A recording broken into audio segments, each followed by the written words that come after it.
আমাদের যে উদ্দেশ্য সেটা হচ্ছে যে আমাদের সরকার যে আমাদেরকে যে নির্দেশনা দিয়েছে যে মাদকের বিরুদ্ধে জিরো টলারেন্স, তো তারই ধারাবাহিকতায় আমরা অপারেশনগুলো চালিয়ে যাব এবং যেসব জায়গায় এই সব বেচা কেনা বা এখানে যেসব জায়গায় মাদক বিক্রি হবে সেই সব জায়গায় এই বিক্রেতা প্লাস হচ্ছে এদের সাথে জড়িত সম্পৃক্ত সকল ব্যক্তিদেরকে আমরা গ্রেফতারের সর্বোচ্চ চেষ্টা করব।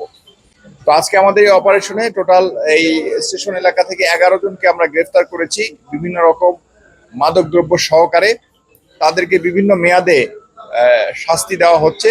আমাদের সাথে আমাদের ম্যাজিস্ট্রেট আছেন আবু হাসান, পানিশমেন্ট সম্পর্কে উনি আপনাদেরকে বিস্তারিত বলবেন। এবং মাদকদ্রব্য নিয়ন্ত্রণ অধিদপ্তরের অফিসার সহ আজকে আমরা 3টা পয়েন্টে অভিযান পরিচালনা করছি এবং আমরা এই স্টেশন এলাকাতে আমরা 11 জনকে হাতে নাতে ধরেছি আমাদের টিম সহ, এবং তাদেরকে বিভিন্ন মেয়াদে কারাদণ্ড দেওয়া হয়েছে। 11 জনকে 6 মাস থেকে শুরু করে আমরা বিভিন্ন মেয়াদে তাদেরকে কারাদণ্ড দিয়েছি।